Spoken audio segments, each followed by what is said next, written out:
Ini salah satu contoh termul tukang bikin hoax ya. Jadi di sini ditulis Roy Suryo mangkir tak penuhi panggilan penetapan tersangka. Mana ada panggilan penetapan tersangka, mana ada mangkir. Orang yang bikin hoax kayak gini biar diumumkan nih ke seluruh Indonesia ya. Orang yang tukang bikin hoax tuh wajahnya kayak gini. Udah memang wajahnya nge-hoax dia. Ya, ntar nih orangnya ntar lagi muncul nih. Jadi nah ini orangnya nih. Nggak tahu namanya siapa, ini tukang bikin hoax ya. Ini tukang bikin hoax, ini termul bikin hoax tuh. Wajahnya itu. Tuh wajahnya. Ya, ini termul bikin hoax ya. Udah jangan pada nanti akan banyak update. Hari ini, alhamdulillah kita temukan banyak sekali update bagus banget yang ada di Australia. Tidak hanya dari UTS, tapi dari person UTS, seorang guru di sana, seorang teacher di sana, dan juga ada banyak agen yang memberikan kesaksian apa sebenarnya UTS. Nah, kita ya, jadi ada nih termul bikin nih termul udah sarap ini, bikin konten ya. Jadi saya sembari di sini, kita juga memantau para termul itu bikin hoax. Ini jelas-jelas hoax ya. Jadi hoax betul. Ini orang ini memang kontennya semuanya hoax ya. Udah wajahnya nggak hoax ya. Itu kontennya isinya hoax semua. Ya, jadi alhamdulillah berkat doa rakyat Indonesia, saya semuanya lancar dan nanti akan banyak update. Hari ini, alhamdulillah kita temukan banyak sekali update bagus banget yang ada di Australia. Tidak hanya dari UTS, tapi dari person UTS, seorang guru di sana, seorang teacher di sana, dan juga ada banyak agen yang memberikan kesaksian apa sebenarnya UTS. Nah, kita makan dulu ya. Dan ini salah satu contoh termul tukang bikin hoax ya. Jadi di sini ditulis Roy Suryo mangkir tak penuhi panggilan penetapan tersangka. Mana ada panggilan penetapan tersangka, mana ada mangkir. Orang yang bikin hoax kayak gini biar diumumkan nih ke seluruh Indonesia ya. Orang yang tukang bikin hoax tuh wajahnya kayak gini. Udah memang wajahnya nge-hoax dia. Ya, ntar nih orangnya ntar lagi muncul nih. Jadi memang ngaco banget ya gitu. Jadi bikin hoax yang nggak jelas. Dan ini ketika saya bikin rekaman ketika landing di Sydney Airport beberapa waktu yang lalu ya, dan kemudian dikatakan saya mangkir. Mangkir apa? Kalau cangkir itu ini, kalau cangkir ya. Cangkir itu cangkemkir. Nah, gitu. Kalau mangkir itu ada gambar Pak Agus juga tadi di sana. Nah, ini orangnya nih. Nggak tahu namanya siapa, ini tukang bikin hoax ya. Ini tukang bikin hoax, ini termul bikin hoax tuh. Wajahnya itu. Tuh wajahnya. Ya, ini termul bikin hoax ya. Udah jangan kelamaan numpang ngetop nanti dia. Itu ya. Jadi insya Allah semua lancar. Terima kasih doanya. Nanti bentar lagi akan banyak video yang sangat menarik seperti tadi yang katakan Prof ya, Prof ini tentang apa yang ditemukan di UTS ya. Nah, menarik. Ya, terima kasih. Sekarang kita dalam rangka kunjungan Pak Roy ke sini. Apa Pak nanti bisa disampaikan oleh Bapak? Yang jelas kita akan melihat langsung ke UTS Insert-nya, dan kita juga akan mencari tahu secara langsung ke UTS Insert informasi yang bisa membuktikan bahwa insert UTS atau apapun namanya yang diklaim Gibran untuk mendapatkan surat keterangan penyetaraan SMA itu sama sekali tidaklah benar. Tidak benar ya Pak? Tidaklah benar karena insert UTS atau Insert Language Center itu bukan lembaga penyelenggara tingkat pendidikan SMA atau sederajat. Itu adalah lembaga pendidikan kursus bahasa Inggris dan persiapan untuk masuk ke universitas khususnya universitas UTS. Itu saja. Oke. Terima kasih Pak Iksan Akbar atas informasinya. Ya. Nah teman-teman, tadi satu info yang luar biasa dari Pak Iksan Akbar yang juga aktivis yang akan mendukung acara kita pada hari ini. Assalamualaikum warahmatullahi wabarakatuh. 18, they can enter. You mean from year 10, 11, 10, 11, 10, 11, 12? I think 10 or 11. 10 or 11. Some students here are 16 on the start. How long studies here? Well, for foundation is 1 year. They've got foundation, they've got English, foundation, diploma, and then they can get direct entry into UTS. Very good. Even though I work here, I think it's a good course. Lots of support. Nah, kalau sikap majelis hakim, Bapak melihatnya cukup independenkah dalam menangani perkara ini? Karena kita tahu kan, Pak Jokowi juga pernah digugat di sini, dan kita tahu hasilnya bahwa pengadilan mengatakan NO dan tidak berwenang. Bapak melihatnya gimana kalau yang gugatan Bapak? Kalau selama ini majelis hakim kelihatannya objektif ya.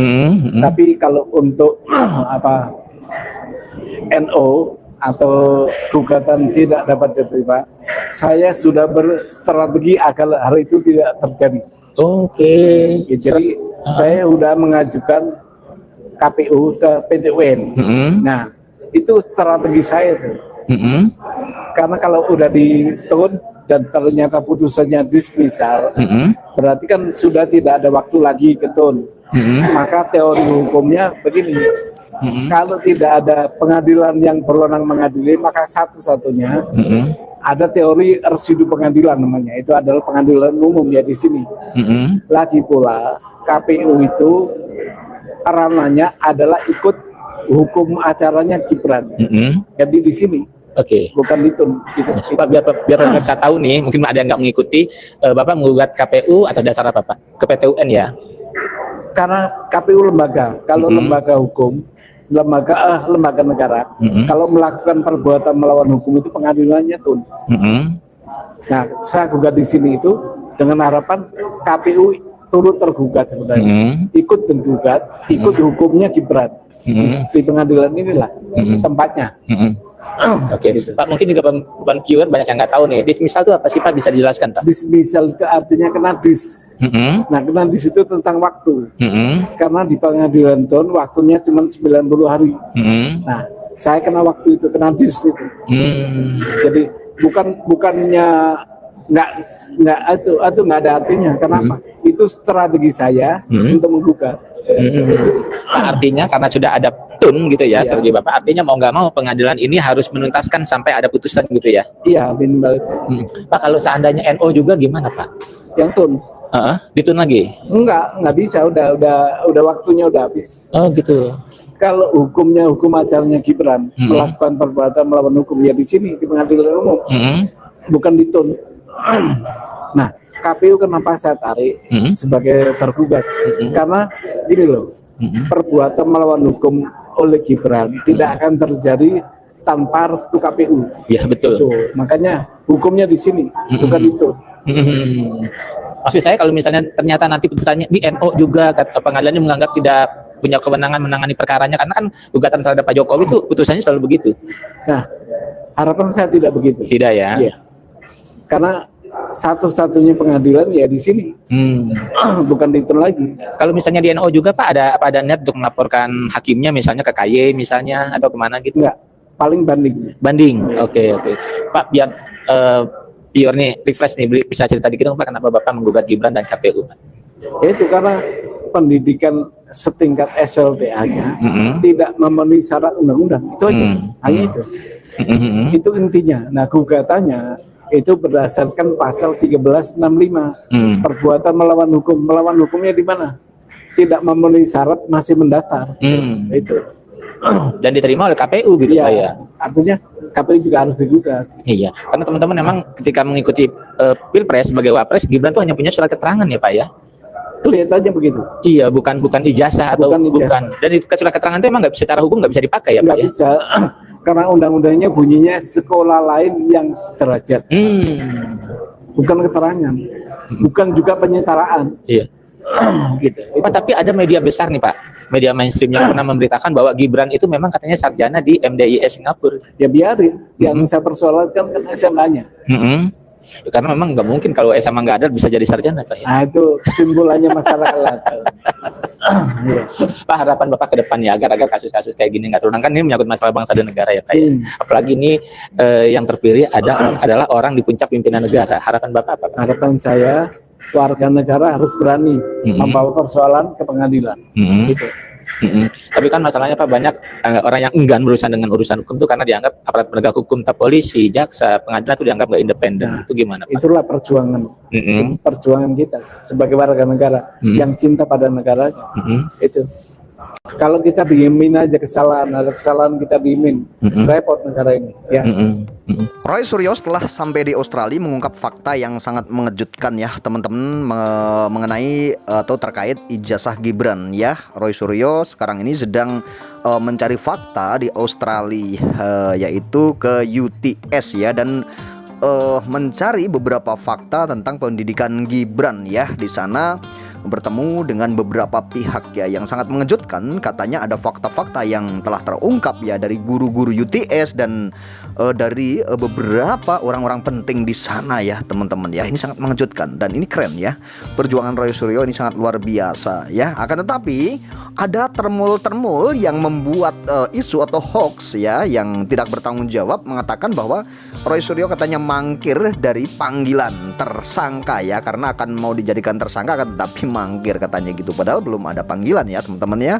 Akan tapi sudah ada termul yang membuat isu atau membuat berita yang isinya adalah bohong ya teman-teman ya. Dan Roy Suryo tadi sudah menunjukkan siapa mereka ya, siapa orangnya yang membuat isu-isu tersebut atau membuat berita bohong tersebut. Tadi sudah ditunjukkan ya, itulah termul ya teman-teman ya. Dan Roy Suryo tidak mau menyebut namanya karena nanti ikut numpang viral atau numpang tenar katanya seperti itu ya. Itulah termul ya teman-teman ya. Dan yang paling penting ini sangat luar biasa, perjuangan Roy Suryo ini dibantu doa dan support oleh masyarakat juga ya, dan ikut menyuarakan masyarakat tentunya ya, membantu Roy Suryo. Dan akhirnya Roy Suryo semangat sampai ke Australia atau ke Sydney ya, untuk mencari beberapa fakta yang dituduhkan kepada Gibran, bahwa Gibran itu tidak mempunyai ijazah SMA katanya gitu ya, untuk memperkuat tuduhan-tuduhan Roy Suryo ya, agar Roy Suryo juga tidak malu nantinya ya. Dan tentunya karena ini juga kalau memang tidak terbukti nantinya juga jadi fitnah ya, Roy Suryo bisa dijerat dengan pidana juga ya teman-teman ya. Akan tapi Roy Suryo ditemani beberapa orang ya ke Australia itu juga dengan semangat dan sangat luar biasa perjuangannya, tidak kenal lelah ya, mencari sebuah fakta atau mencari beberapa fakta yang akan memperkuat nanti agar tuduhan Roy Suryo ini benar-benar full dan benar-benar tidak bisa dibantahkan gitu ya teman-teman ya. Jadi tidak hanya omong-omong ya, kalau cuman di Indonesia tidak ke luar negeri ya, tidak ke tempat sekolah Gibran ya, tentunya ini hanya omong-omong aja kan gitu ya, hanya debat kusir nantinya kan gitu. Tapi Roy Suryo ini sudah menunjukkan kepada masyarakat bahwa Roy Suryo ini gigih berjuang dan mencari fakta-fakta yang sebenarnya itu apa gitu ya teman-teman ya, entah itu asli atau tidak, atau Gibran itu lulus atau tidak kan nanti kan kalau sudah memang ditelusuri ke pihak-pihak yang berkaitan dengan Gibran di sananya gitu ya, ini kan nantinya kan biar terang benderang ya. Kalau cuma di Indonesia itu percuma ya, karena kalau tidak ditelusuri ya juga percuma. Akan tapi Roy Suryo saat ini sudah nyampe di tempat pendidikan Gibran ya, sudah lihat videonya ya tadi teman-teman ya. Dan yang paling lucu ini termul-termul ini kenapa ya selalu membuat hoax dan membuat berita-berita bohong ya. Kemarin dikabarkan bahwa Roy Suryo itu kabur ke luar negeri ya karena takut gitu ya. Ada termul juga kemarin itu mengatakan kabur, dan jika melihat Roy Suryo itu ditangkap atau dicekal katanya gitu ya, karena Roy Suryo yang diketahui akan kabur ke luar negeri katanya seperti itu. Ternyata ke luar negeri itu untuk mencari beberapa fakta atau mencari bukti-bukti tambahan untuk memperkuat tuduhan Roy Suryo, bukan untuk kabur atau menghindari panggilan dari polisi kan gitu ya. Tapi berita-berita ini dipelintir bahwa Roy Suryo ini kabur katanya gitu ya teman-teman ya. Ini yang jadi Roy Suryo juga meradang, dan akhirnya Roy Suryo juga ikut menanggapi ya, padahal Roy Suryo tadinya tidak mau menanggapi hal tersebut.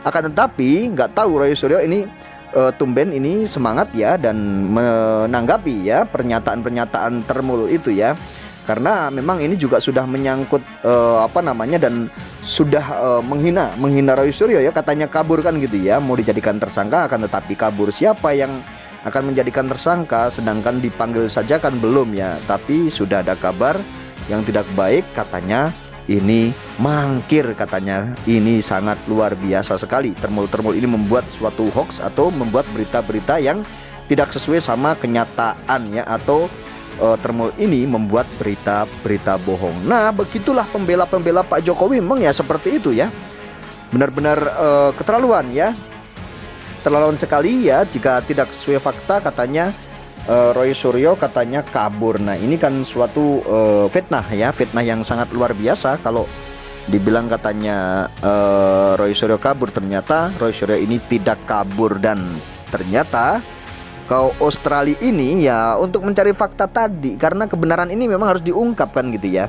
Kebenaran ini memang harus diungkap dan biar tidak jadi polemik terus di masyarakat, karena memang tentang Gibran ini pemakzulan, tentang isu ijazah, tentang isu fufu fafa ini tidak ada berhenti-berhentinya ya, terus-menerus ada saja kabar-kabar atau ada saja yang menerpa Gibran tentunya seperti itu ya, tentang ya ijazah, ya fufu-fafa dan lain-lain. Tentunya ini memang harus segera diselesaikan karena Indonesia ini tidak hanya untuk mengurus hal yang remeh-temeh seperti ijazah, seperti hal-hal yang tidak penting, ya masih banyak yang lebih penting lagi untuk kesejahteraan dan kemajuan masyarakat, tentunya seperti itu.